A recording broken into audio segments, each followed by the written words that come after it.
Hello बच्चों, कैसे आप लोग? बढ़िया। ओके।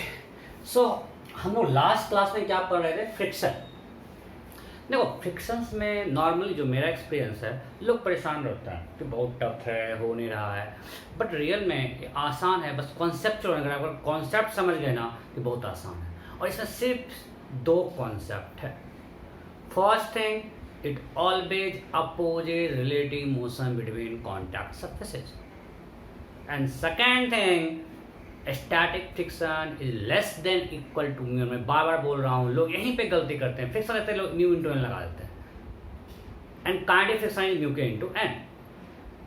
तो सबसे पहले हमको चेक करना होगा स्टैटिक है काइनेटिक है। उसका हम लोग रिक्वायर्ड जो है, अगर स्टैटिक है it can be from 0 to mu N, अगर काइनेटिक है it will always equal to mu के इंटू एन। मैं हर क्लास में बोल रहा हूँ ताकि आप ये गलती नहीं करो। जब ये गलती नहीं करोगे आपको कोई प्रॉब्लम होगा ही नहीं फ्रिक्शन में। ठीक है। सो हम लोग लास्ट में देखे थे how horse pulls cart, right? इसमें कोई दिक्कत नहीं है। सो अब आते हैं साइकिल में। आपको थोड़ा साइकिल बताऊंगा कि कैसे चलता है। Cycle cycle cycle. सो फिर से हम एक अच्छा साइकिल बनाएंगे आपके लिए। ये देखो कितना मस्त साइकिल है। तो ये हमारा साइकिल है। इस पे कौन बैठा हुआ है? इसको बैठा दो। ये इसका चेन ड्राइव है।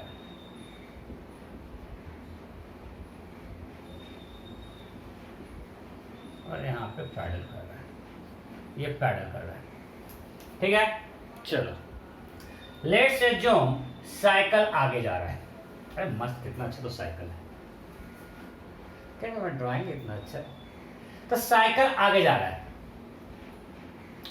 अच्छा, साइकिल में अगर हम पैडल नहीं करें तो साइकिल जाएगा क्या? प्लेन सरफेस है, स्लोप नहीं है अभी। प्लेन सरफेस पे अगर हम पैडल नहीं करें तो साइकिल आगे जाएगा क्या? नहीं जाएगा। क्यों?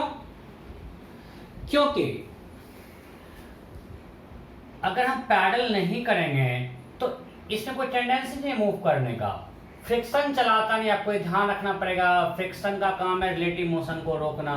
ये मत समझो कि यहाँ पे हम नहीं पैडल करेंगे तो साइकिल आगे बढ़ेगा। ऐसा होता है क्या? फिर पैडल क्यों करते हैं? पैडल करेंगे तो साइकिल को आगे बढ़ाने के लिए। जो हम पैडल करते हैं, पीछे वाला व्हील में चेन ड्राइव रहता है, तो हम इसको ऐसे घुमा रहे हैं। अगर साइकिल आगे जा रहा है तो हम पैडल कर रहे हैं, इसको हम ऐसे घुमा रहे हैं। अब देखो ये point, this point is trying to go backward. ये पॉइंट इधर जाना चाह रहा है, तो फ्रिक्शन किधर लगेगा? अपोजिट डायरेक्शन में। सो इस पे इधर कुछ फ्रिक्शन लगेगा। Am I clear? अगर हम पीछे रियर व्हील की बात करें, सो साइकिल को हमने पैडल किया, ये व्हील ऐसे घूम रहा है, ये पॉइंट दिखाना चाह रहा है इसके स्टक में, इस पर फ्रिक्शन आगे लगेगा। ठीक है, ओके। अब आते हैं फ्रंट व्हील पे। रिकॉर्डिंग हो रहा है कि मैं रिकॉर्डिंग नहीं कर रहा?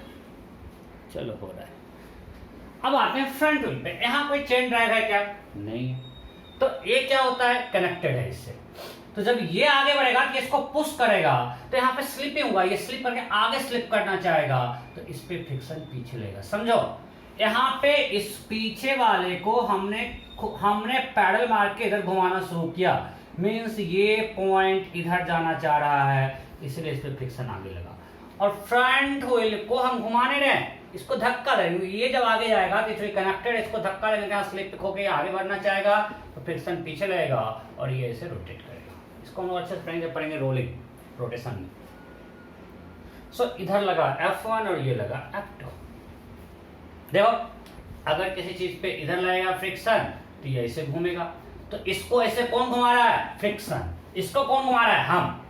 इसको जो चला रहा है वो घुमा रहा है, ये इधर जाना चाह रहा है, इसलिए फ्रिक्शन आगे लगा। तो इसको हम रोटेट कर रहे हैं, इसको फ्रिक्शन रोटेट कर रहा है। मस्त, दोनों ऐसे घूम रहा है। जब आगे बढ़ना है तो दोनों को ऐसे घूमना है, दोनों ऐसे घूम रहा है। ये ड्यू टू फ्रिक्शन, ये हम रोटेट कर रहे हैं। राइट? कोई डाउट? अब अगर मानते हैं कि स्लोप पे हमने पैडल करना बंद कर दिया, स्लोप पे एक स्लोप आया, उस पे हम मस्ती में आगे पैडल करना बंद कर दिया। अगर हमने पैडल करना बंद कर दिया तो पीछे वाला भी जो व्हील है, अब इसको हम इधर नहीं घुमा रहे हैं, पेडल करना बंद कर, मतलब हमने घुमाना बंद कर दिया है। तो यहाँ पे स्लिप करेगा, इधर स्लिप करेगा, इस पे फ्रिक्शन पीछे लगेगा, ये भी स्लिप ऐसा फ्रिक्शन पीछे लगेगा, दोनों पे फ्रिक्शन पीछे लगेगा। तो अब हम इसको नहीं घुमा रहे हैं, इसकी टेंडेंसी जाने की नहीं है, इसकी टेंडेंसी आगे जाने की है। अब बिना घुमाए आगे क्यों जा रहा है भाई? बिकॉज इस पे इधर एक फोर्स लग रहा है mg sin थीटा, वो इसको आगे स्लिप करवा रहा है, और हम उस और फ्रिक्शन चाहे रिलेटिव मोशन को रोकना, इसलिए फ्रिक्शन पीछे। Am I clear? तो स्लिपिंग है, ये रोलिंग है, ये सब अभी हम आपको नहीं बताना चाह रहे हैं, बट आप ये समझो friction always opposite relative motion. यहाँ पे हमने पैडल किया, ये इधर घूमना चाह रहा था इसलिए फ्रिक्शन इस पे आगे लगा, और ये आगे स्लिप होना चाह रहा था फ्रिक्शन पीछे लगा। इसमें दोनों में स्लिपिंग, हमने पैडल करना बंद कर दिया है, स्लोप पे आया, पैडल कैसे खड़ा हो गया, ऐसे पकड़ के बैठ गया है। तो अब जब स्लिप कर रहा है तो दोनों, ये भी आगे जाना चाह रहा है, ये भी आगे जाना चाह रहा है, फ्रिक्शन दोनों पे पीछे लगेगा। So am I clear? So this is direction of friction force on cycle. Cycle के व्हील पे ये दोनों फ्रिक्शन फोर्स दिखा रहा है, ठीक है? ओके,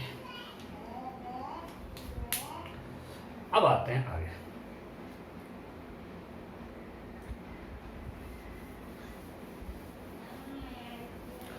सो अब आप फ्रिक्शनल फोर्स का डायरेक्शन निकाल सकते हो, उसमें किसी को कोई कंफ्यूजन नहीं है ना? पक्का? ओके, अब बताओ व्हिच इज इजियर, पुल और पुश, कौन सा इजियर है? आसान क्या है, पुल करना है पुश करना? अरे कुछ फीस नहीं आता है, सिंपल लगाओ कि अगर पुश करना आसान होता तो कार्ट को हॉर्स पुश करता। पुल, हम हर चीज को पुल क्यों करवाते हैं? जितना भी होता है हॉर्स या बैल जो खींचता है, सारा हर जगह पुलिंग क्यों होता है, पुश क्यों नहीं होता है? इसका मतलब पुल इजियर रहा होगा। अगर हम हर चीज को पुल कर रहे हैं, it means pull is easier, right? So ये तो लॉजिकल है, फिक्स नहीं आ रहा है, but pull is easier than push. So अब इसको हमको प्रूफ करना है। व्हाई, ये भी एनसीईआरटी में क्वेश्चन है, why pull is easier than push. एक सिंपल एग्जांपल लेते हैं। एक ब्लॉक है, ये यहां पे रखा हुआ है हॉरिजॉन्टल सरफेस पे, coefficient of friction between block and surface is mu, ठीक है? और मानते हैं इसका मास m है, ब्लॉक का मास क्या है? m। अब हम इसको पुल कर रहे हैं कुछ एंगल थीटा पे, ठीक है? अब जब इसको हम पुल कर रहे हैं तो इसका पुल फोर्स कितना होगा? F cos theta. सो अगर हमको इस ब्लॉक को मूव करना है, पुल करना है, means we have to overcome frictional force. चलो इसका एफबीडी बना लेते हैं। इस ब्लॉक का अगर हम एफबीडी बनाएं, सो इधर एक हो गया F cos थीटा, ऊपर हुआ F sin थीटा, नीचे धरती मां का फोर्स और एक नॉर्मल, यही था। So in this case what will be normal? So n plus f sin theta equal to mg, so n equal to mg minus f sin theta। Normal क्या है? mg minus f sin theta, right? okay, so what is limiting friction? mu into n, mu s mu के दोनों मान लेते हैं same है, so mu into mg minus f sin theta। Technically अगर यहाँ पे म्यूएस और म्यू के करते हैं तो ये क्या होगा? Mu s, right? अब अगर हमको ब्लॉक को मूव करना है, so our pull force should overcome this frictional force, right? So to move this block,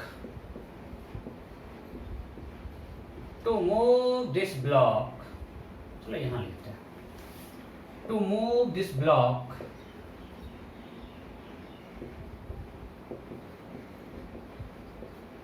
F cos theta, this is pull force, नहीं, this should be greater than, equal नहीं, move करना मतलब उससे बड़ा होना चाहिए, mu s into mg minus f sin theta। Ultimately हमको इस फोर्स को ओवरकम करना है। चलो अब सेम एंगल पे अगर हम पुश करते हैं, बिल्कुल सब कुछ सेम लेते हैं, सिर्फ पुल को हमने पुश कर दिया और कुछ भी चेंज नहीं किया, to compare other parameters remain same, so हम कुछ नहीं चेंज किए हैं, सिर्फ हमने पुल को पुश कर दिया। अब बोलो नॉर्मल क्या होगा? सो बनाओ एफबीडी, नीचे mg, ये केस है पुश का, और इधर क्या था? पुल। इधर f cos theta, f sin theta and normal, यही तो है। f cos theta, f sin theta, normal. So what is normal? Normal will be equal to mg plus f sin theta. So now what is limiting friction? Mu s into n. That is mu s into mg plus f sin theta. नीचे दिख रहा है? दिख रहा है। So अब अगर हमको इसको चलाना है, so we have to overcome this force. पुल वाले केस में हमको इस फोर्स को ओवरकम करना था, पुश वाले केस में इस फोर्स को ओवरकम करना, मतलब दोनों में से कौन बड़ा है? अगर ये फोर्स 1 है और ये फोर्स 2 है, कौन बड़ा है? ये यहां माइनस है, यहां प्लस है। सो अगर इसको ओवरकम करना है, means we require more force. In this case we require lesser force. जॉब तो मतलब pull is easier than push. जॉब आपको पूछेगा एग्जाम में तो आपको सब करके दिखाना पड़ेगा। आप पहले स्टेटमेंट लिख दो, in case of pull force limiting friction is lesser than, in case of pull limiting friction is lesser than in case of push।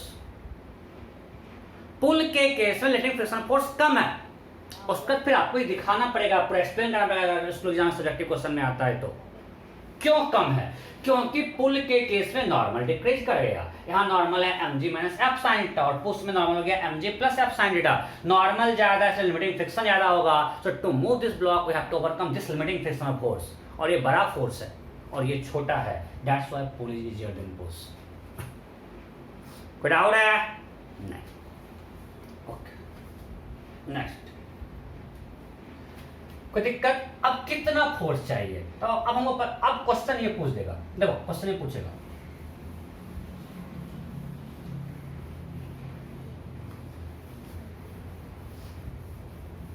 ध्यान दो, यहाँ पे लोग एकदम गलती करोगे करोगे, हमको पता है।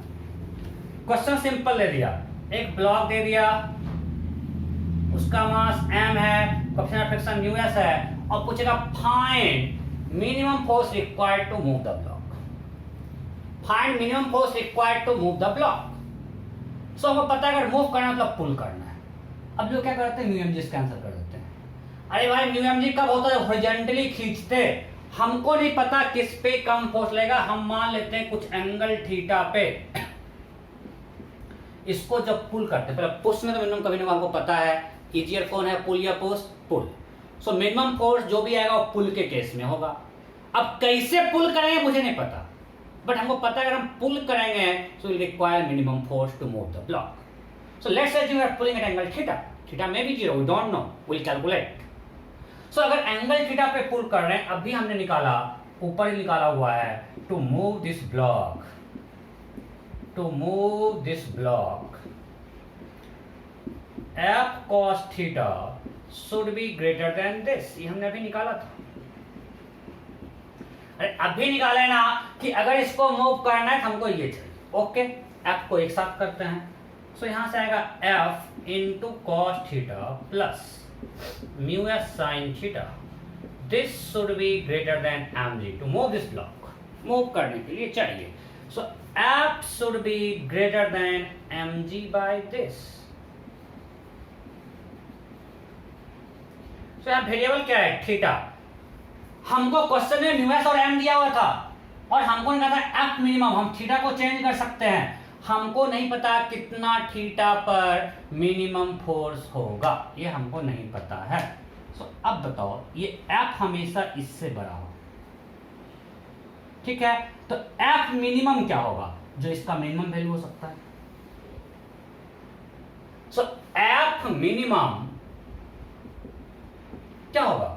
इसका मिनिमम वैल्यू समझो, अगर हमने बोल दिया F should be greater then x, तो एफ हमेशा एक्स से बड़ा हो, तो जब एक्स होगा मिनिमम तो एफ भी होगा minimum.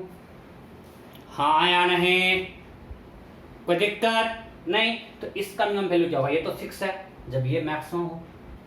So for F minimum, for minimum value of F,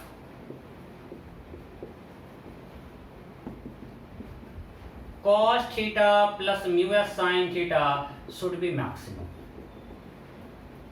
अब जो लोग मैथ्स के स्टूडेंट हैं, आपको पता है अगर कुछ होता है a cos theta plus b sine theta, इसका मैक्सिमम वैल्यू क्या होता है? मैथ्स में पढ़ना है अंडर रूट ए स्क्वायर प्लस बी स्क्वायर। नहीं तो यहाँ पे a1 है, b म्यू एस है। मान लिया आपको नहीं आता है, तो हम तो मैक्सिमम में पढ़ चुके हैं। फॉर मैक्सिमा मान लिए ये किसको कुछ हुआ है मान लिए, तो for maxima dy by d theta should be equal to 0। y का डिफरेंशियल थीटा पे वेरिएबल तो है, थीटा वेरिएबल है ना। क्वेश्चन समझो, आपको एक ब्लॉक दे दिया है किसी surface, a block is kept at horizontal surface, और हमको पूछा है मिनिमम कितना फोर्स चाहिए इसको खींचने के लिए। तो हम यहाँ पे क्या वैरी कर सकते हैं? थीटा थीटा थीटा, कितना एंगल पे खींचेंगे फोर्स में मिनिमम हो जाए। ये सब तो फिक्स है यार, इसका मास फिक्स है, म्यू फिक्स है। हमको तो लग रहा है कि आप लोग समझ नहीं रहे हो। होता क्या है, हम बता रहे कुछ चेहरा सामने घूमता है, वो समझ रहा है क्या, वो समझ रहा है क्या, और हमको लग रहा है वो नहीं समझ रही है। वो कौन है मैं नहीं बोलूंगा। मेरा पॉइंट ये है कि आपको एक हॉरिजॉन्टल सरफेस पे ब्लॉक रख दिया है और क्वेश्चन पूछा है इसको मूव करने के लिए मिनिमम कितना फोर्स चाहिए। तो हमको पुल करने में हम पता है कि pull is easier than push, pull करेंगे। अब कैसे पुल करें यार? कोई ऐसे पुल कर सकता है, कोई ऐसे पुल कर सकता है, कोई ऐसे पुल कर सकता है। कैसे पुल करेगा कि इसका फोर्स मिनिमम हो? मींस वो हॉरिजॉन्टल से ये एंगल चेंज कर सकता है और उसके पास कोई स्कोप नहीं है चेंज करने का। सो हमको पता है मूव करने के लिए ये चाहिए, ये चाहिए, तो वहां से एक कंडीशन आ गया। अब हमको जो चाहिए पुल फोर्स वो इससे हमेशा बड़ा हो, और हम इसको छोट मिनिमम कर दें, मेरा फोर्स मिनिमम हो जाएगा। और ये मिनिमम कब होगा? जब ये मैक्सिमम हो जाए। तो इसका मैक्सिमम वैल्यू क्या होता है? आप लोग मैथ्स में पढ़ चुके हो। अगर a cos theta plus b sin theta है, इसका मैक्सिमम वैल्यू होता है under root a square plus b square. But अगर आप नहीं पढ़े हो तो हम सिंपल मैक्सिमम मिनिमम लगाते हैं। इसको डिफरेंशिएट किए, इसका डिफरेंशिएशन क्या होगा? sin theta minus sin theta, और minus sin theta plus mu s cos theta, this should be equal to 0। So tan theta equal to mu S. कोई दिक्कत नहीं? ओके। सो इस जब tan theta equal to mu S होगा उस समय ये मैक्सिमम होगा, मीन्स हमारा फोर्स मिनिमम होगा। जब tan theta equal to mu S है, in that case our force will be minimum because this quantity becomes maximum.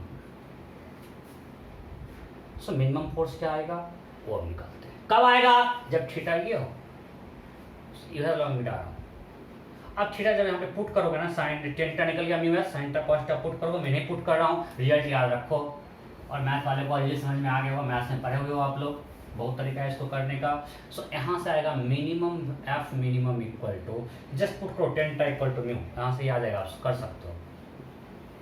Mu S M G by under root 1 plus mu square. Oh क्या करते हैं,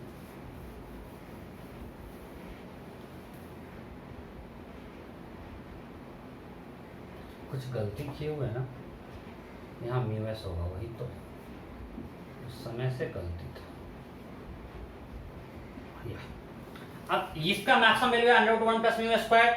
maximum value of cos theta plus mu S sine theta is equal to, simple है यार, दो तरीका। एक तो आप लोग मैथ में पढ़े, दूसरा अभी हमने निकाला मैक्सिमम का होगा जब tan theta equal to mu है। जब tan थीटा म्यू है, cos थीटा sin थीटा निकालना आता है, उसको पुट करो, आ जाएगा। ये इसका मैक्सिमम वैल्यू है। जब ये मैक्सिमम उसमें f minimum, so f minimum will be equal to mu S M G by under root 1 plus mu square. This quantity is certainly less than this. आप जो म्यू एम जी करते हो गलत था। मिनिमम फोर्स ये है, और कब? At theta equal to tan inverse mu S. So फिर से देखो टेन टा इक्वल टू म्यू, एक आया था टेन टा म्यू का एंगल ऑफ फ्रिक्शन में, फिर से ये आ गया। ये अच्छा है हमारे लिए, जब भी यहाँ पे फॉर्मूला है थीटा पे तीनों में टेन टा म्यू है, एक और आएगा एक बार वहाँ पे टेन टा इक्वल टू म्यू आएगा। तो आपको ये रिजल्ट याद रखना है, आपको रिजल्ट याद रखना है। Minimum force required to pull the block mu M G नहीं है, वो है mu M G by under root 1 plus mu square. और कितना एंगल पे पुल करना पड़ेगा, with horizontal tan inverse mu. Clear? कोई डाउट नहीं? तो आगे बढ़ते हैं। अब अगर कुछ बचा तो लाइव में देख लेंगे। मैं कोशिश किया हूं सबका चेहरा देख देख के क्लियर करें।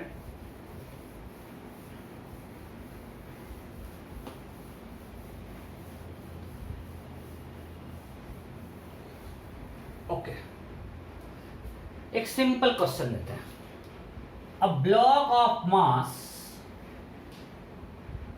4 kg is kept at horizontal surface.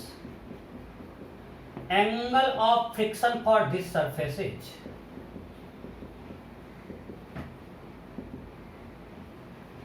37 degree. Angle of friction for this surface is 37 degree. Then my question, ध्यान से क्वेश्चन देखना, what is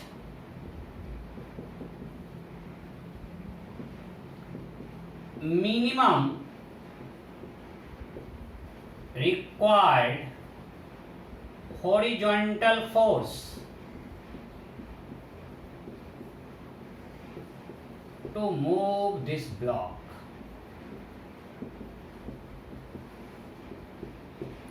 What is minimum required horizontal force to move this block? Option A 40 Newton, option B 30 Newton, option B क्या है 30 न्यूटन, option C 24 न्यूटन, option D newton. So to find minimum required horizontal force to move this block. हो गया? कर दिया ना गलती, कुछ तो फॉर्मूला पुट कर दिया। अरे क्वेश्चन को समझो, यहाँ पे बोला हॉरिजॉन्टल फोर्स, मतलब फोर्स का डायरेक्शन भी अब फिक्स कर दिया कि हमको इधर ही खींचना है। अब अगर इधर खींचना है तो एफ लिमिटिंग से बड़ा होगा बस। पिछले में हमने पूछा था मिनिमम रिक्वायर्ड फोर्स, वहां पे डायरेक्शन फिक्स नहीं किया, यहाँ पे बोल दिया हॉरिजॉन्टली खींचना है भाई। क्वेश्चन है what is minimum required horizontal force, means we are pulling the block horizontally. हम ब्लॉक को ऐसे पुल कर रहे हैं तो अब तो कोई कंपोनेंट लेना ही नहीं है। अब अगर सिंपल इसको मूव करना है तो F should be greater than limiting friction. And what is limiting friction? Normal simple mg के इक्वल हो जाएगा, फोर्स हॉरिजॉन्टल है तो normal equal to mg। Mu S कितना है? अच्छा म्यू एस भी नहीं दिया है, और तो पिछले क्लास में पढ़े थे एंगल ऑफ फ्रिक्शन जो लैम्डा होता है, आपको हम बताए थे 10 lambda equal to mu S, revise करते रहना पड़ता है। दैट इज 10 37 3/4, ये यहाँ इनडायरेक्टली दिया हुआ है। सो एफ एल होगा mu S into N, that is mu S into M G, because यहाँ पे normal equal to M G होगा और कोई फोर्स है नहीं। So this is mu s 3/4, m is 4, g is 10. So limiting friction 30. So सिर्फ f को limiting को ओवरकम कर देना है, आंसर आएगा 30। क्लियर? अब थोड़ा चेंज करते हैं, अब थोड़ा चेंज करते हैं। दिस इसको मिटा देते हैं और इसको भी मिटा देते हैं,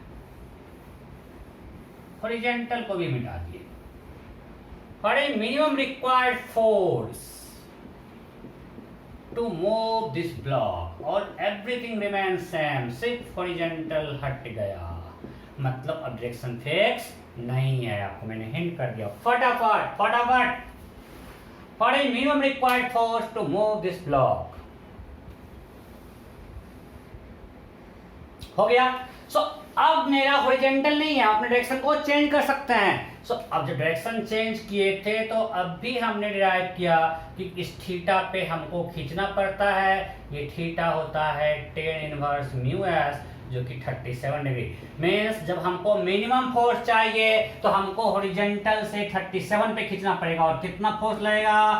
F मिनिमम इक्वल टू, अभी फॉर्मूला दिए, mu S M G by √1 plus mu S square. So mu S is 3/4, m is 4, g is 10, √1 plus 9/60.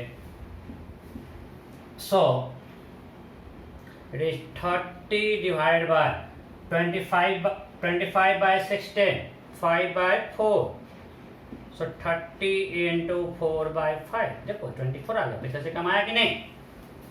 जब हॉरिजॉन्टल पुल कर रहे थे we required 30 न्यूटन, और जब हमने सिंपल आपको फ्री कर डायरेक्शन चेंज करने के लिए तो आप 24 में खींच लोगे कुछ एंगल पे। इसलिए आप देखोगे जितना भी कार्ट होता है, कार्ट में जब देखोगे हॉर्स का लेवल मतलब ऐसे खींचता है। आप देखना कभी भी हॉरिजॉन्टल बिल्कुल नहीं खींचता है। अगर चाहते तो हम लोग इतना लेवल रखते उस व्हील का कि बिल्कुल हॉरिजॉन्टल ऑलमोस्ट खींचता, नहीं, वो हमें एंगल पे खींचता है। बिकॉज एंगल पे खींचना आसान है। जितने भी कार्ट हैं हर जगह कुछ एंगल पे से पुल करता है। हम लोग भी जब किसी जगह को खींचते भी हैं तो हम लोग कुछ ऐसे खींचते हैं, हॉरिजॉन्टल नहीं खींचना चाहते हैं, राइट? बिकॉज अगर हम कुछ एंगल पे पुल कर रहे हैं we require lesser force. I have proved it. If you pull horizontally, you will require 30 Newton. If you pull at this angle, you will require only 24 Newton. So am I clear? Okay. Next.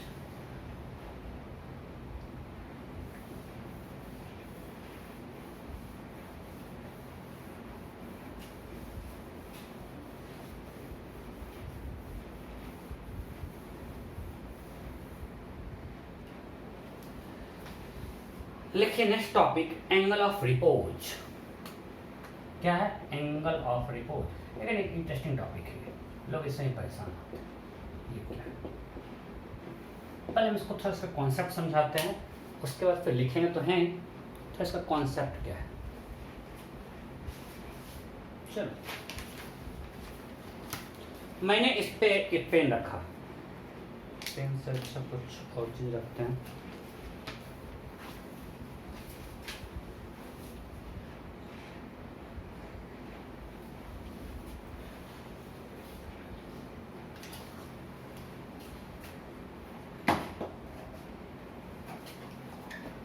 Yeah, now it's better.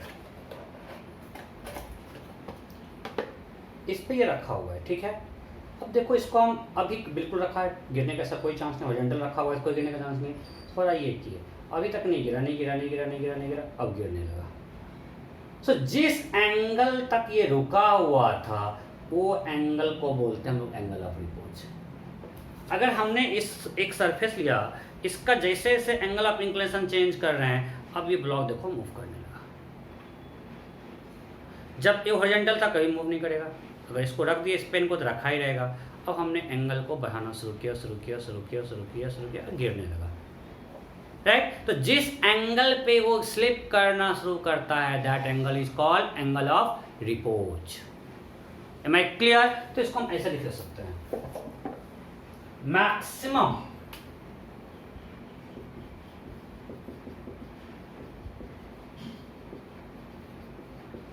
Angle of inclination, इस surface की value होता है, ये surface का होता है। Maximum angle of inclination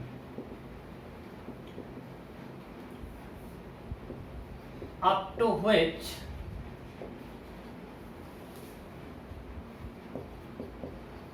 a block remains at rest on a surface is called angle of repose of that surface. मैं पूरा मैथ बताऊंगा, मैं आपको बस एक सिंपल चीज दिखाया, लेकिन आपको ये भी मिलता है minimum angle of inclination at which block starts moving that is called angle of repose. मतलब जब ये बिल्कुल हॉरिजॉन्टल था ये कभी मूव नहीं करेगा, ये इस पे रेस्ट में रहेगा, और हमने जैसे जैसे जैसे जैसे एंगल बढ़ाया ये स्लिप कर गया। तो इस केस में स्लिप कब करना शुरू करता है? देखो अभी बिल्कुल एंगल ऑफ इंक्लिनेशन 0 है, अभी यहाँ किया, so this angle is called angle of repose. ये हॉरिजॉन्टल से जो एंगल बना रहा है that angle is called angle of repose. अगर मान लिए ये भी ये स्मूथ था तो कम में हो गया, अगर ये रफ होता थोड़ा, उतना स्मूथ ये नहीं है, इस केस में देखते हैं एंगल ऑफ रिपोज थोड़ा बड़ा आ जाएगा। देखते हैं ये रुका हुआ है, रुका हुआ है, रुका हुआ है, यहाँ पे है। सो अगर इसका हम रफनेस बढ़ाएंगे तो एंगल ऑफ रिपोज बढ़ेगा। ऐसा होगा कि नहीं होगा? लॉजिक से, हमको फिजिक्स नहीं आ रहा है, फिजिक्स हम सब कुछ देखेंगे। अगर हमने यहाँ पे रखा था, अब इसको जैसे जैसे इंक्लिनेशन बढ़ाना शुरू किए, जिस एंगल पे ये मूव करना शुरू किया हॉरिजॉन्टल से इंक्लिनेशन है that angle is called angle of repose. Okay, अब इसको समझते हैं मैथ से, फिजिक्स से। चलो हो क्या रहा है, मान लिए एंगल थीटा है, इंक्लिनेशन, अरे ब्लॉक रखे हुए हैं, इसका एफबीडी बनाते हैं। इधर एम जी नॉर्मल और टेंडेंसी इधर आने का, इधर फ्रिक्शन, यही तो है। एम जी को दो पार्ट में बांट देते हैं। सो इधर एम जी साइन थीटा और इधर एम जी कॉस थीटा, ये ना। सो ये नॉर्मल है, M G cos theta, M जी साइन थीटा, और इस डायरेक्शन में फ्रिक्शन लग रहा है। अब चीजों को समझो। अब ये फोर्स इसको खींचना चाह रहा है, क्या पुल फोर्स क्या है? एम जी साइन थीटा, वो इसको मूव करना चाह रहा है। तो जैसे जैसे मेरा थीटा बढ़ रहा है पुल फोर्स बढ़ रहा है, मतलब मूव करने की टेंडेंसी बढ़ेगा, क्योंकि थीटा बढ़ने से साइन थीटा बढ़ता है। ये थीटा इंक्रीज करने से साइन थीटा इंक्रीज होगा, सो इसको जो खींचने वाला फोर्स चलाने के लिए वो बढ़ रहा है, तो इसके मूव करने की टेंडेंसी बढ़ रहा है। ठीक है, इसको रोकने वाला कौन है? Friction. So what is limiting friction? Limiting friction क्या होगा? फ्रिक्शन का जो औकात है वो होगा म्यू एस इनटू एन, और नॉर्मल यहाँ पे क्या है? M G cos theta. Normal क्या है? M G cos theta. So mu S M G cos theta. अब जैसे जैसे थीटा बढ़ेगा कॉस थीटा घटेगा, सो लिमिटिंग फ्रिक्शन घटेगा, फ्रिक्शन का औकात घट रहा है। देखो कुश्ती हो रहा है एम जी साइन थीटा और फ्रिक्शन में, कुश्ती हो रहा है। पुल फोर्स, खींचने वाला फोर्स कौन है? M G sine theta. रोकने वाला कौन है? फ्रिक्शन। इस दोनों में फाइटिंग चल रहा है, ये चाह रहा है हम चला रहे हैं, ये चाह रहा है रोक दे। तो जब हमने एंगल ऑफ इंक्लिनेशन बिल्कुल जीरो रखा था, हॉरिजॉन्टल रखा था, इस केस में मेरा पुल फोर्स क्या है? Zero, because sine theta is zero, theta is zero, और फ्रिक्शन पूरा पूरा mu M G. Limiting friction का जगह, लिमिटिंग फ्रिक्शन का पूरा पूरा न्यू एम जी, मतलब उस फ्रिक्शन का औकात है न्यू एम जी, और खींचने वाला का औकात जीरो, फ्रिक्शन जीतेगा। अब जैसे जैसे हम बढ़ा रहे हैं मेरा साइन थीटा बढ़ रहा है, जैसे जैसे हम इसको टेढ़ा कर रहे हैं हमारा थीटा बढ़ रहा है। थीटा बढ़ने से पुल फोर्स बढ़ रहा है और फ्रिक्शन का औकात घट रहा है भाई। पहले फ्रिक्शन बहुत बलवान था, औकात बहुत ज्यादा था, न्यू एम जी था, इस समय बिल्कुल थीटा जीरो है, cos zero one, friction limiting friction mu M G है, और पुल फोर्स जीरो है, कभी नहीं चल पाएगा। जैसे जैसे एंगल बढ़ा रहे हैं इसका औकात बढ़ रहा है, फ्रिक्शन का औकात घट रहा है, और जो ही इसका औकात इससे बड़ा हो जाएगा ब्लॉक चलने लगेगा। सो जिस समय ब्लॉक चलेगा, सो जस्ट बड़ा होगा फ्रिक्स to move the block, M ji sine theta should be greater than mu S M G cos theta. अरे हाँ नहीं, फ्रिक्शन के औकात से ये बड़ा होगा तो ये चला पाएगा, ये चाहेगा अपना चला चलाना, जब ये जीतेगा मतलब ये बड़ा हो जाए इसके औकात से, ये चला देगा। In this case again we got tan theta should be greater than mu S, means theta should be greater than tan inverse mu S. जब मेरा एंगल ऑफ इंक्लिनेशन इससे बड़ा होगा तब वो चलेगा, तो this angle is called angle of repose. So angle of repose क्या है?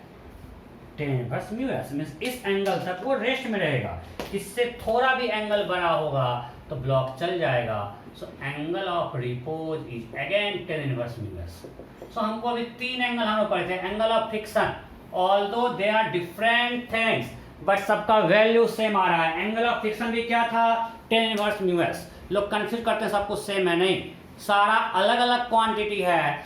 एंगल ऑफ फ्रिक्शन था tan inverse mu S, angle of repose भी है टेन इनवर्स म्यू एस। और एक देखे minimum force required to move the block जब था, in that case also you have to pull at angle tan inverse mu from horizontal. So आपको बस एक ही चीज याद रखना है, tan type equal to mu, जहां भी आ रहा है, नहीं थीटा। कोई दिक्कत, ये कैसे है समझ में आया कि नहीं?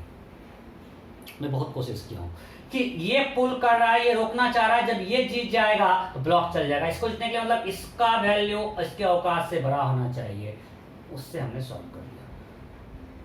अब इससे जो ही ज्यादा टेन इनवर्स म्यू से जो ही ज्यादा एंगल बढ़ाएंगे ये बड़ा हो जाएगा और ब्लॉक स्लिप करने लगेगा, राइट। इसको थोड़ा और डिटेल में देखते हैं, और डिटेल में देखते हैं।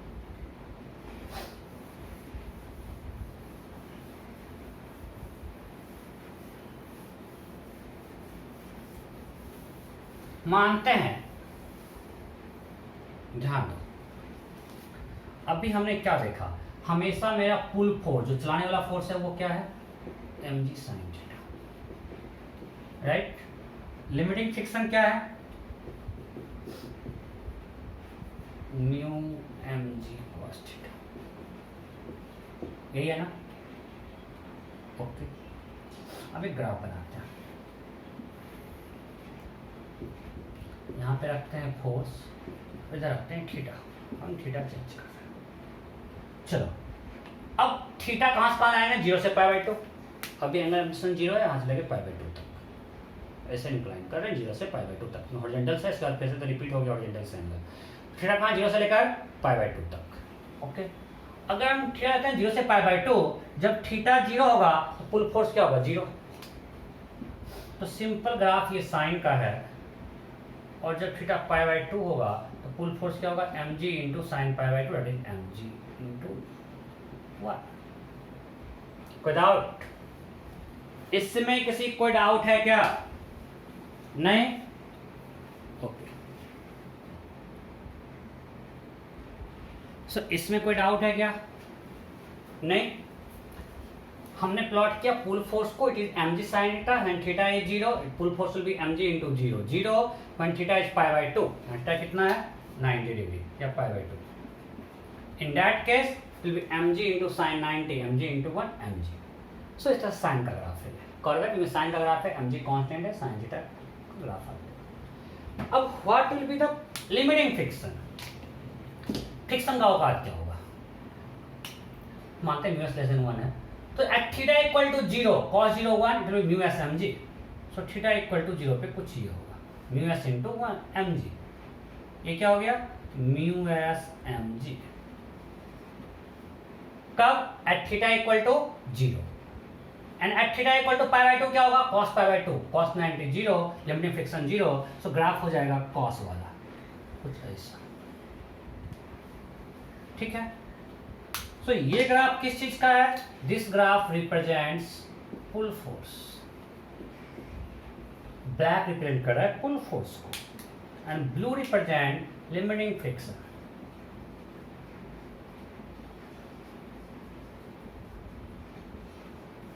ओके, अब देखो इस यहां पे दोनों इक्वल हुआ, this is angle of repose. अरे यही तो हम किए थे, जिस समय ये दोनों इक्वल हो गया, देखो जब इससे कम है, देखो ये मेरा angle of repose theta naught, and this theta naught is 10 inverse mu S.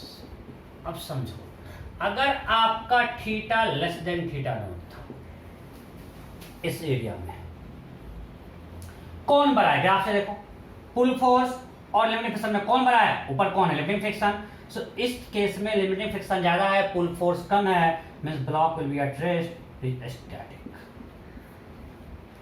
जब हम इससे बड़ा में आते हैं इस रीजन में, आप देखो लिमिटिंग फ्रिक्शन नीचे आ गया, पुल फोर्स ऊपर चला गया, कौन बड़ा है, पुल फोर्स, मतलब फ्रिक्शन अब हार गया भाई, पुल फोर्स जीत गया है, ब्लॉक को चला चुका है, this is region of kinetic case. So this is angle of repose, clear. जब तक मेरा ये लिमिटिंग फ्रिक्शन मींस फ्रिक्शन का अवकार पुल फोर्स से ज्यादा था, ब्लॉक रेस्ट में था तो स्टैटिक था, और जब इससे बड़ा हो गया तो काइनेटिक हो। Okay, so if theta is less than theta, चलो पुल फोर्स तो हमेशा यही है, पुल फोर्स क्या होगा हमेशा mg sin theta. Okay, F L is mu M G, मैं म्यू एस को म्यू लिख रहा हूँ, चलो लिख देता हूँ, mu S M G cos theta. Block क्या होगा रेस्ट में या मोशन में, ब्लॉक एट रेस्ट। और जब ब्लॉक रेस्ट में है तो फ्रिक्शन फोर्स क्या होगा, ये तो लिमिटिंग फ्रिक्शन है mu M G cos theta. अब static friction can vary from 0 to mu S into N, so जितना पुल फोर्स होगा उतना फ्रिक्शन चाहिए। अगर जब ब्लॉक रेस्ट में है, अगर ब्लॉक रेस्ट में है, आपको पिछले क्लास में बताया था, अगर इसको हम mg sin थीटा से पुल कर रहे हैं तो to stop it we also need only mg sin theta. तो जब तक मेरा पुल फोर्स, आपको ये ग्राफ याद होगा, जब तक मेरा फोर्स लिमिटिंग फ्रिक्शन से कम था, दोनों मेरा फोर्स और फ्रिक्शन फोर्स इक्वल था, याद है। जब तक मेरा अप्लाइड फोर्स लिमिटिंग फ्रिक्शन से कम था, फ्रिक्शन फोर्स और अप्लाइड फोर्स इक्वल था। सेम थिंग, जब तक हमारा ये जो पुल फोर्स है ये इससे कम है तो pull force will be equal to friction force, because system rest में है। अरे यार, अगर ये ब्लॉक रेस्ट में है, एक इंक्लाइंड प्लेन पे हमने एक ब्लॉक रख दिया, अगर ये ब्लॉक रेस्ट में है तो इधर लग रहा है mg sin थीटा और इधर लग रहा है f। अगर ब्लॉक रेस्ट में है तो net force 0, so f equal to क्या होगा, mg sin थीटा। कब तक, block is at rest. Block कब रेस्ट में है, जब theta less than theta not equal है। जब थीटा लेस देन या इक्वल टू थीटा नॉट है, उस केस में ब्लॉक क्या है, रेस्ट में। ठीक है, सो अगर ब्लॉक रेस्ट में है तो f इज इक्वल टू क्या होगा, mg sin थीटा। कोई दिक्कत। अब अगर थीटा थीटा नॉट से बड़ा हो जाए तो उस केस में पुल फोर्स होगा mg sin थीटा और फ्रिक्शन हो जाएगा mu K mg cos theta. Right, so slide थोड़ा सा कमेगा। इस ग्राफ पे हमने mu S equal to mu के इक्वल टू म्यू मान लिया है। इस ग्राफ पे हमने क्या माना है, mu S equal to mu के इक्वल टू म्यू, ताकि तभी ग्राफ कंटिन्यूअस। अदरवाइज यहाँ से काइनेटिक फ्रिक्शन थोड़ा सा, यहाँ तक कोई दिक्कत है नहीं। अब अगर हम फ्रिक्शन का ग्राफ बनाएं, चलो पहले तो mg sin थीटा, हम ग्राफ बना रहे हैं फ्रिक्शन का, ये अलग अलग था, अब हम दोनों को मिला बना रहे हैं फ्रिक्शन का, तो यहाँ तक ये फ्रिक्शन होगा। जब तक ब्लॉक रेस्ट में फ्रिक्शन क्या है, mg sin थीटा, ये वाला ग्राफ। अब जो ही काइनेटिक हो जाएगा वो होगा mu K mg cos theta, और हमने mu S equal to mu K माना है, सो ये वाला ग्राफ हो जाएगा। तो फ्रिक्शन का ग्राफ ये होगा, एंगल ऑफ रिपोज से पहले साइन, उसके बाद cos। This represent friction.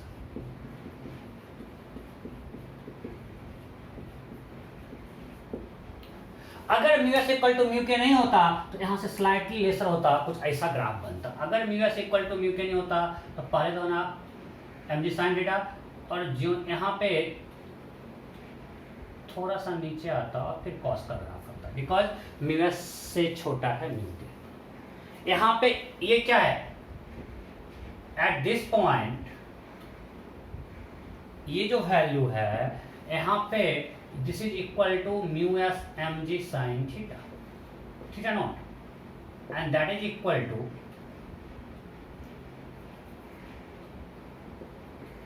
Mu S mg, sorry, this is equal to mg sin theta naught, that is equal to mu S mg cos theta naught. नहीं, because tan theta equal to क्या है, tan theta not equal to mu s, put कर दो, same thing आएगा।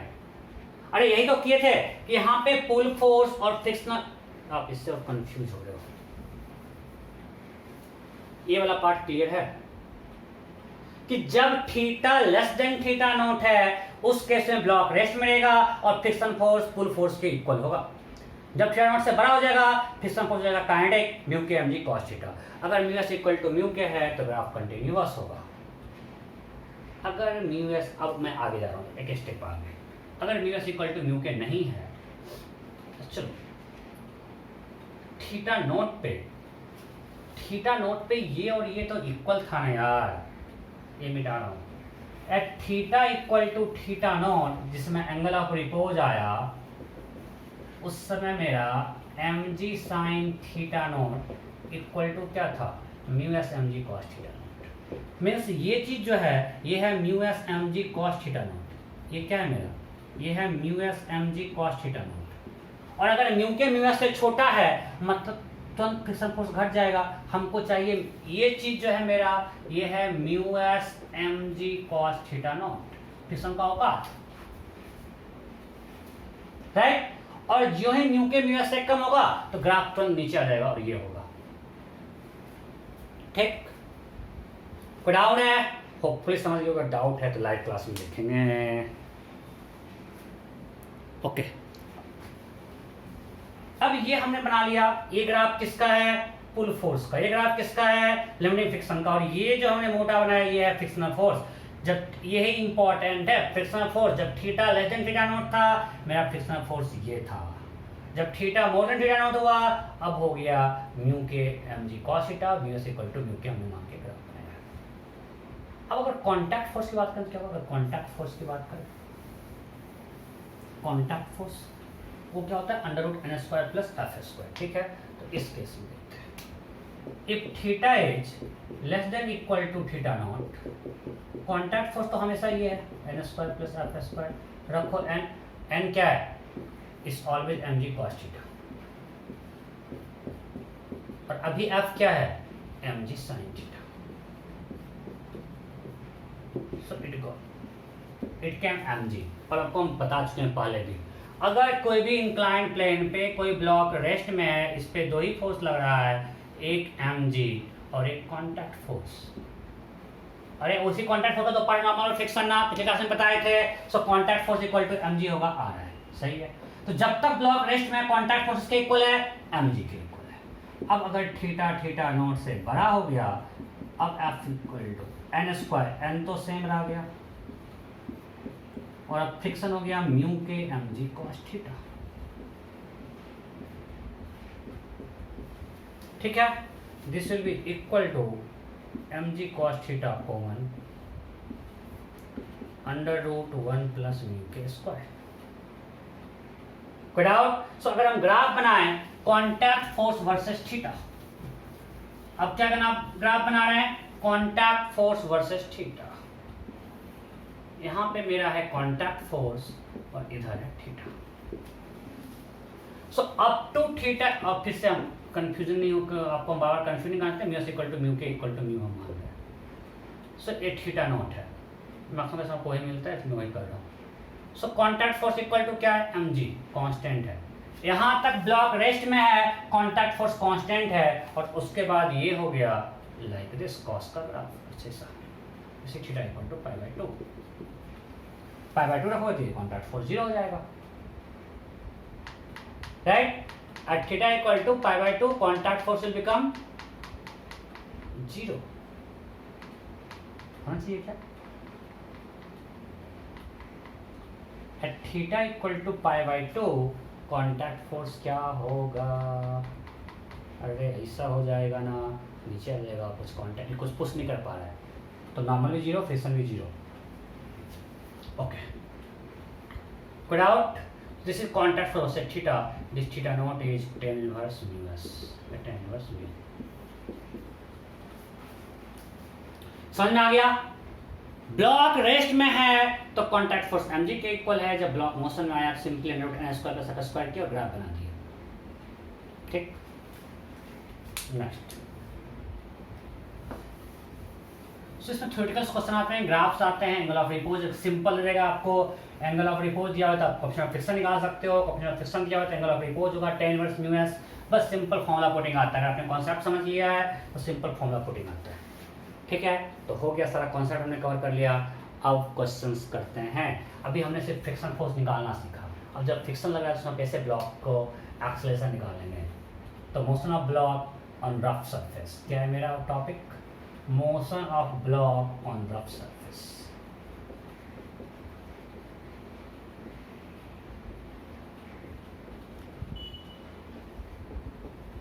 Motion of block on rough surface. Simple example लेते हैं, simple question करो। चलो इसका मास है 6 kg, ठीक है। म्यू हो देते हैं सिंपल, म्यू इक्वल टू है 0.5।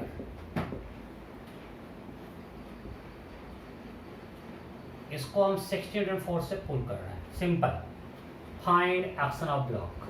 बहुत ही simple question, find acceleration of block, find acceleration of block. Option A,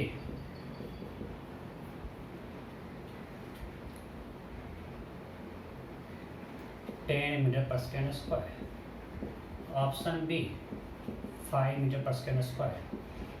option C 15 metre पर second square. Option D note. Simple, a block is pulled like this, you have to find acceleration of block। Simple हो गया। क्या होगा तो simple इसका FBD बनाते हैं। FBD में क्या आएगा, इधर 60, चलो धरती मां का फोर्स mg नॉर्मल, और जब ये ब्लॉक इधर जा रहा है, फ्रिक्शन है, तो इस पे इधर लगेगा फ्रिक्शन फोर्स, राइट। तो फ्रिक्शन का अवकाश कितना है अब हमको नहीं पता है। यहाँ पे लोग सबसे पहले एफ इक्वल टू म्यू कर देते हैं, यही गलती करते हैं लोग। क्या करते हैं, F equal to mu N. अरे भाई हमको पहले देखना पड़ेगा चलेगा या रुकेगा, फ्रिक्शन का अवकाश कितना है, दैट इज 60 इंटू नॉर्मल कितना होगा 60 इंटू 0.5। सो अवकाश 30 है, पुल कर रहे हैं 60 से, मतलब ब्लॉक चलेगा। So will be kinetic friction mu S equal to mu k, so mu के इंटू एन कर दिए। तो सबसे पहले हमको देखना पड़ेगा फ्रिक्शन स्टडी है काइनेटिक, यहाँ पे काइनेटिक है, तो फ्रिक्शन फोर्स जगह कौन सा निकालना सिखा चुके हैं। फ्रिक्शन फोर्स तुम्हारे net force,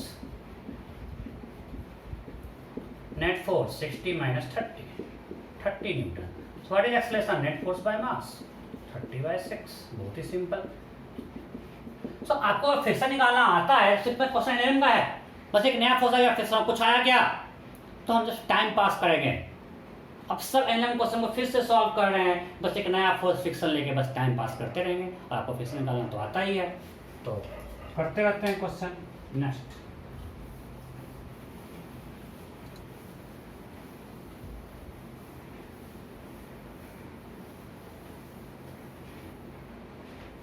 okay. A block was moving with velocity 10 meter per second.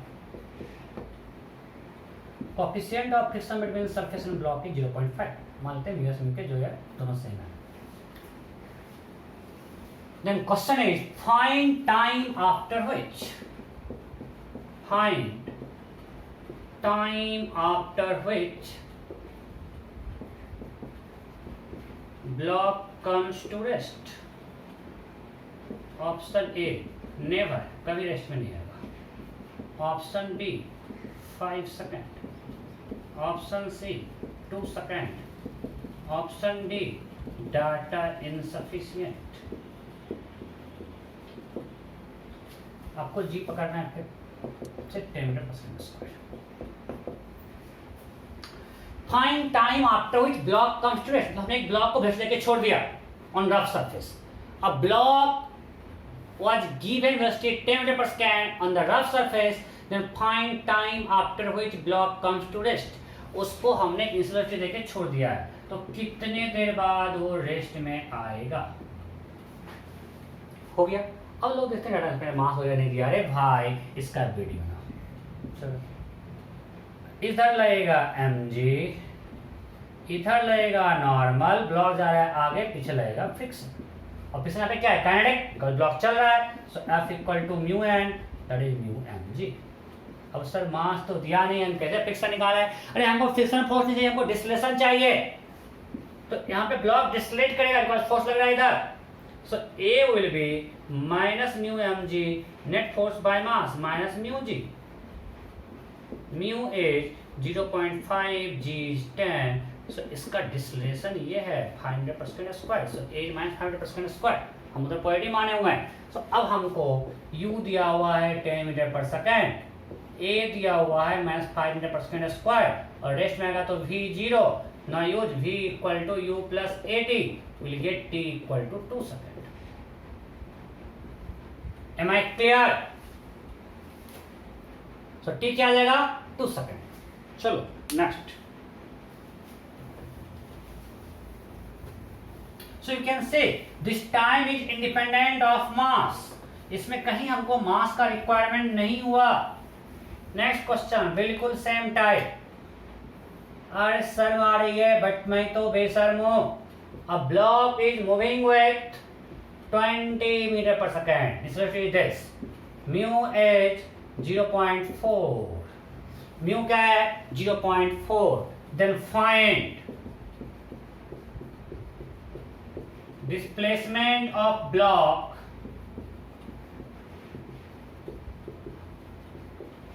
before it comes to rest.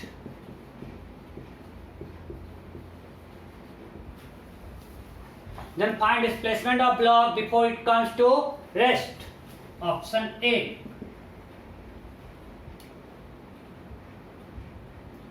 Five meter. Option B. 100 meter. Option C. 50 meter.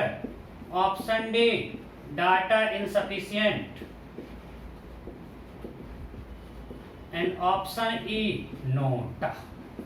Find displacement of block before it comes to rest. Again हमने block को दूसरी जगह छोड़ दिया है on rough surface. You have to find displacement of block before it comes to rest. हो गया. फिर से आप वीडियो बनाएंगे तो आपको फ्रिक्शन फोर्स क्या आएगा? Mu into M g. अभी बताए थे. तो mu 0.4 m into g 10 4. So displacement क्या होगा? -4 राइट. अब हमको यू दिया हुआ है और सिंपल क्वेश्चन है काइनेमेटिक्स का और V0 है A-4 है. Will use V square equal to U square plus 2S. So V मेरा 0 है, U मेरा 20 है plus 2 A-4 into S. That is 400 minus 8S. So S equal to 50 metre. Simple. कोई डाउट है? नहीं. नेक्स्ट एक और question. Again this distance is independent of mass of block. मैं बिल्कुल हर टाइप क्वेश्चन करवा रहा हूँ, बस प्रैक्टिस करवा रहा हूँ क्लास में आपको बुला के. जो काम आपको घर पे करना चाहिए वो मेरे सामने कर रहे हो. चलो क्वेश्चन है. A car is moving with 72 km per hour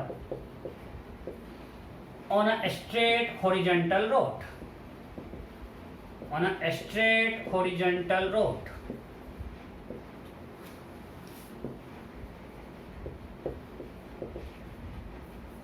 Coefficient of friction.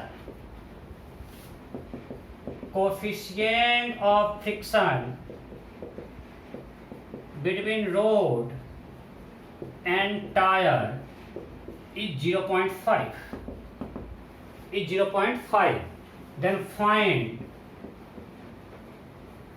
0.5. Driver of car applies brake. Driver of car applies brake.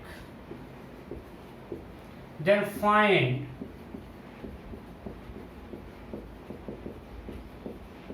distance moved by car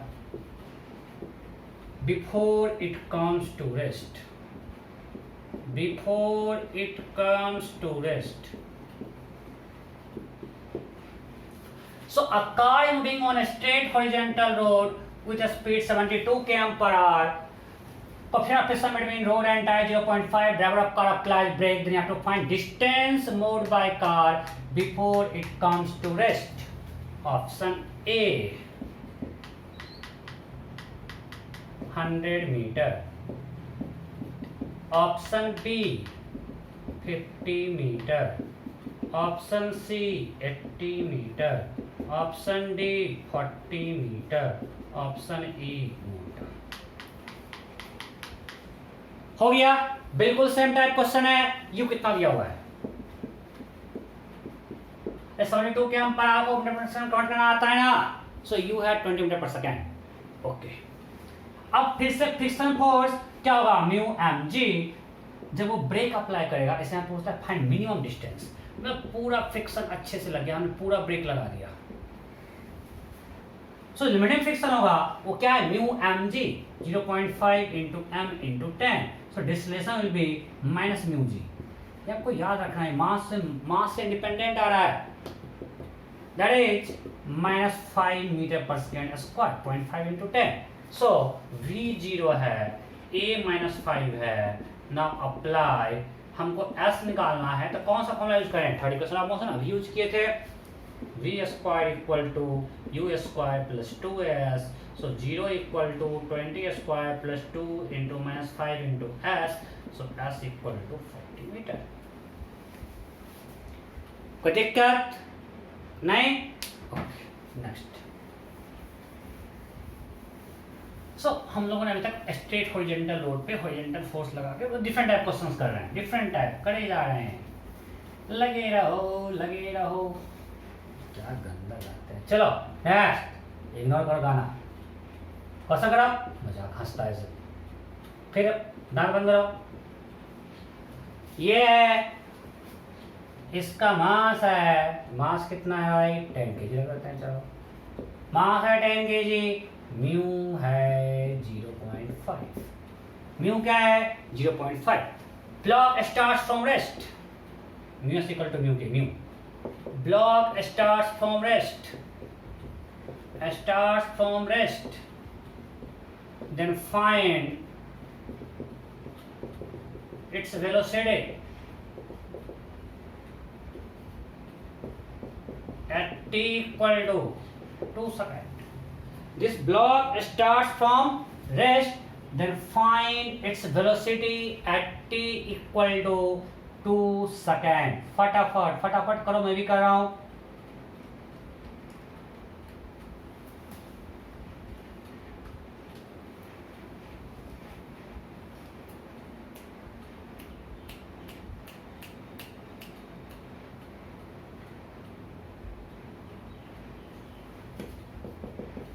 Six meter per second, 12 meter per second, 16 meter per second, 20 meter per second, and no था। कीजिए, हो गया। चलो, तो हमको पढ़ना पड़ेगा expression, because we have to apply v equal to u plus 8a। u आपको 0 दिया हुआ है, t दिया हुआ है 2, a निकालो, क्वेश्चन सॉल्व। तो a निकालने के लिए नेट फोर्स चाहिए, बनाते हैं FBD। इधर लगेगा 80, इधर लगेगा 60, इधर लगेगा नॉर्मल, इधर लगेगा 100। सो n इक्वल टू क्या आया, 40। फॉर फ्रिक्शन का औकात 20। सो फ्रिक्शन का औकात कितना है, म्यू इंटू एन, 20 खींच रहा है 80, ब्लॉक चलेगा। अब ब्लॉक चलेगा तो फ्रिक्शन लगेगा पीछे, और वो कितना लगेगा, 20। So what is net force, net force equal to 80 minus 20, 60 newton. Expression net force by mass, this much meter per second square, this is 6 meter per second square। what is acceleration, 6 meter per second square। यहाँ डिस्लेट हो रहा है, block को इधर खींच रहे हैं, friction पीछे लग रहा है, फ्रिक्शन का औकात कम है, फोर्स ज्यादा है, सो ब्लॉक एक्सेलरेट होगा। मैं कुछ ज्यादा फास्ट बोल गया क्या। सो अब v equal to 0 plus 6 into 2 metre पर सेकेंड, दैट इज 12 मीटर पर सेकेंड। तो बस फ्रिक्शन फोर्स निकालो, क्वेश्चन सॉल्व करो। क्या ऑफर है, क्या मस्ती करवा रहे हैं आपको, लग रहा है गेम खेल रहे हैं। नहीं, गेम तो इससे ज़्यादा बोरिंग होता है, उससे भी इंटरेस्टिंग लग रहा होगा। फिर से मजाक है, क्या बोल रहे हो, हे क्या जोक बना रहे हो। कोई दिक्कत है यहाँ तक नहीं। सो नेक्स्ट क्वेश्चन फिर से करते हैं। टाइम पास करना मेरा बहुत अच्छा हॉबी है। this 150, आपको पता है मेरा एंगल क्या होगा, this is 10 kg, so mu is 0.5, mu is 0.5। a block starts from rest, a block starts from rest, then find its velocity at t equal to 2 seconds. Block starts from rest, then find its velocity at t equal to 2 seconds. आप लोग करो, मैं भी कर रहा हूं.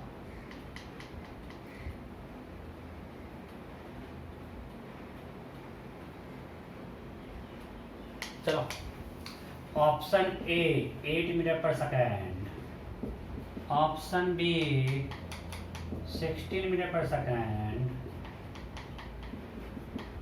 Option C 12 metre पर second, option D note. फटाफट फटाफट फटाफट. फंस गए फंस गए फंस गए. अरे ब्लॉक चलेगा क्या? बना स्टेप बेड़े. अर्थ का फोर्स 100 नॉर्मल, इसको ब्रेक करो. क्लास में करवा चुके हैं सर. 80 एंड 60, इसको ब्रेक करो. 40 and 30, sorry normal equal to 100 plus 60 plus 30. Normal कितना है? 190. कोई दिक्कत?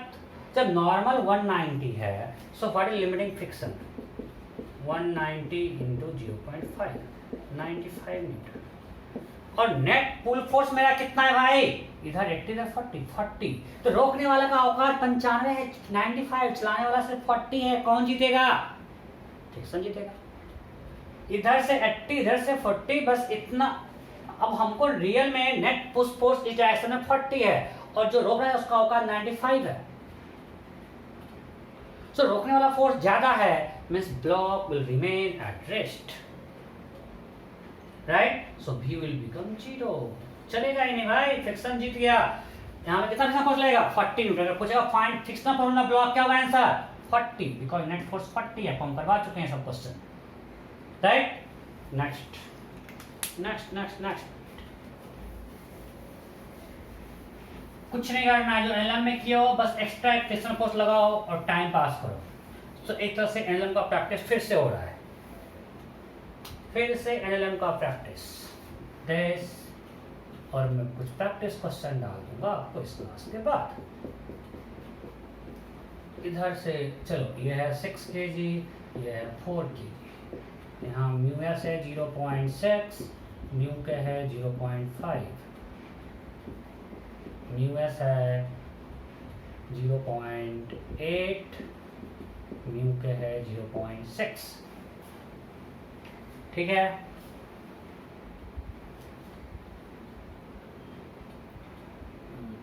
रुको, डाटा सेट कर दो भाई, तुम्हारे के लिए अच्छा कर रहे हैं.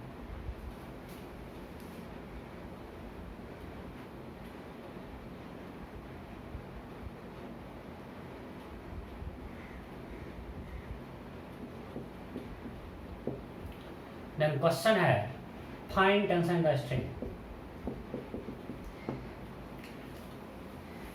Find tension in the string. करो करो करो करो. Option A 48 newton, option B 78 newton, option C 18 newton, option D NOTA. Find tension in the string. फटाफट फटाफट.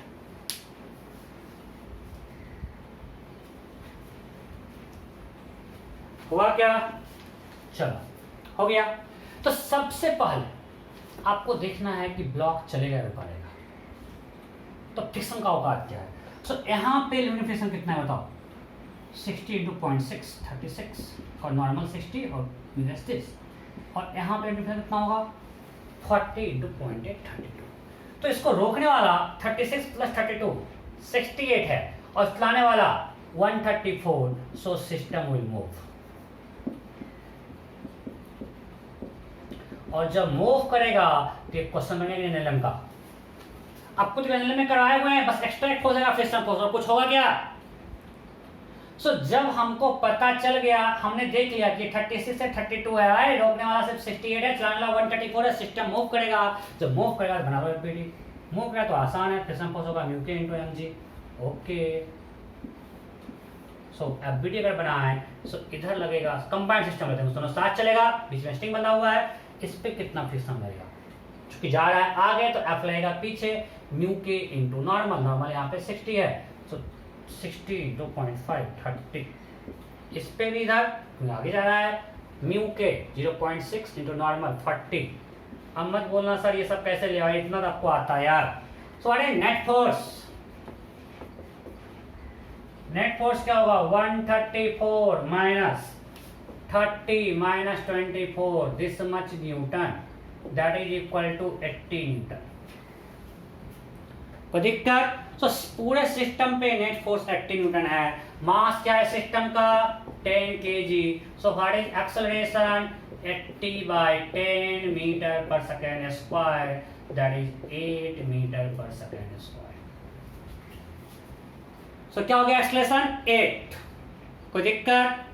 अब किसी एक का एफबीटी बना लो, हमको टेंशन निकालना, आपको सब पहले में कट चुके, बीच में ब्रेक किए, यहाँ पे टी लिख दिए, इधर कितना लग रहा है, ये ध्यान रखना है, फ्रिक्शन भी लग रहा है 30, और ब्लॉक आगे जा रहा है, तो नेट फोर्स देंगे T minus 30 equal to m into a, m is 6, a is 8, so T equal to 48 plus 30 78 newton. समझ में आया? अरे समझे ना, एक बार जब एक्सेलरेशन निकल गया, अब हम क्या कर रहे हैं, टी के नीचे किसी को ब्रेक करते हैं, सब में किया हुआ है, इसका एफबीडी बना है, इधर लगा टी, इधर लगा है फ्रिक्शन, एन और एमजी को जरूरत है इसलिए मैं नहीं दिखा रहा हूँ, दिखा दिया। चलो अब नेट फोर्स कि आगे जा रहा है, T minus 30 equal to m into a, m is 6, a is 8, so T equal to 48 plus 30 78 newton is answer. Clear? आगे नेक्स्ट नेक्स्ट नेक्स्ट नेक्स्ट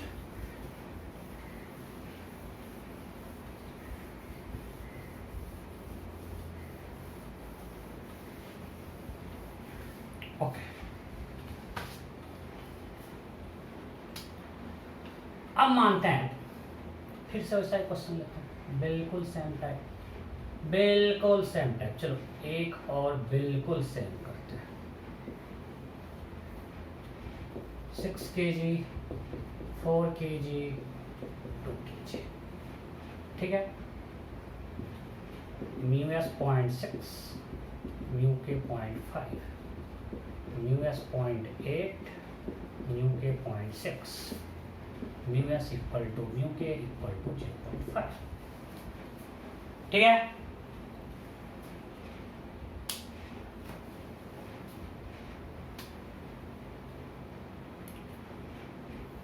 इधर फोर्स लगा रहे हैं, चलो इधर नहीं, इधर लगाते हैं, क्या मतलब है, इधर लगा देते हैं, इधर लगाते हैं, मजा आएगा। अरे कुछ एक्स्ट्रा नहीं है, तुम लोग से मस्ती करने में भूल ही जाता हूँ, मैं भूल ही जाता हूँ कि क्या कर रहा था।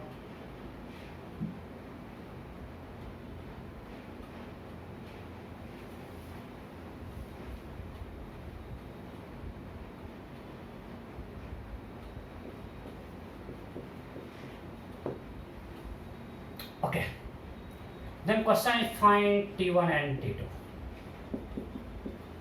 चलो सिर्फ में ही लेते हैं, find T1, find T1, find T1, option A 94 newton, option A क्या है 94 newton, option B 64 newton, option सी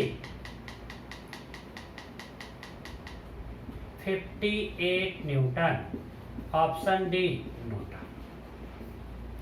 या तो find T1, tension this string, फटाफट, बिल्कुल सेम टाइप है, जो गलत हुआ जिसका वो क्या करेंगे, अंपायरिंग करेंगे, दिन भर अंपायरिंग करते हैं, समझ जाओ क्या करेंगे। ओके, सो अब सबसे पहले देखेंगे सिस्टम चलेगा या रुकेगा। सो इधर खींच रहे हैं तो इससे उधर लगेगा सब पे, राइट। इस पे कितना लगेगा 60 × 0.6 36 लगा कर रुकना चाहिए।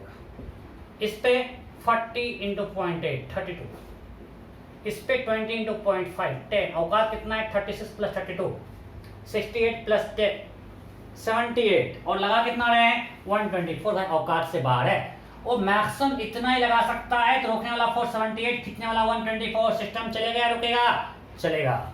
So system will move. So kinetic case है, तो सिस्टम मूव करेगा। जब सिस्टम मूव करेगा किधर जाएगा? आगे। तो ऐप किधर लगेगा? पीछे। और अब फ्रिक्शन काइनेटिक हो जाएगा। काइनेटिक होगा क्या होगा 60 × 0.5 30, यहाँ 40 × 0.6 24, यहाँ तो सेम ही आ जाएगा बिकॉज दोनों सेम है। सो पूरे को कंबाइंड सिस्टम मानते हैं तो नेट फोर्स क्या होगा? प्रेडिक्ट कितना 30 + 24, टोटल फ्रिक्शन फोर्स 30 + 24 54 + 10 64। सो रोकने वाला force 64 newton, pull force 124 newton. So net force is 124 - 64, this much Newton, that is 60 Newton। कोई दिक्कत है? नहीं। सो नेट फोर्स 60 न्यूटन। अरे टोटल मास कितना है total? 6 + 4 + 2 12 kg। So acceleration will be 60/12, that is 5। So इस पूरे सिस्टम का एक्सेलरेशन इधर है 5 मीटर/सेकंड²। M I clear? यहाँ पे पुल फोर्स 124 है और उधर टोटल रोकने वाला है 30 + 24 54 + 10 64। सो नेट फोर्स सिस्टम पे 60 है तो एक्सेलरेशन आ गया 5 मीटर/सेकंड²। ओके, अब हमको T1 निकालना है तो हम 6 kg का एफबीडी बना देते हैं।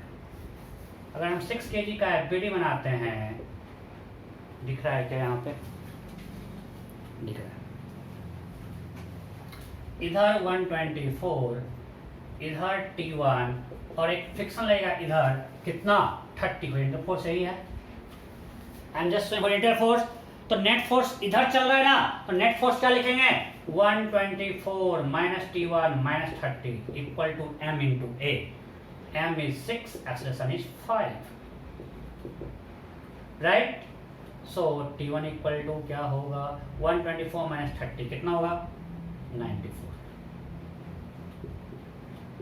- T1 = 30। सो T1 = 64 मीटर। समझे नहीं? अरे यार चलो मैं यहाँ फिर से कर रहा हूँ। हमने इस ब्लॉक का एफबीडी बनाया 6 kg का। इधर फोर्स है 124, इधर है T1 और एक 30। तो सिस्टम पे नेट फोर्स क्या होगा 124 - T1 - 30 = M × A। This so 94 - T1 = 30। So T1 = 64।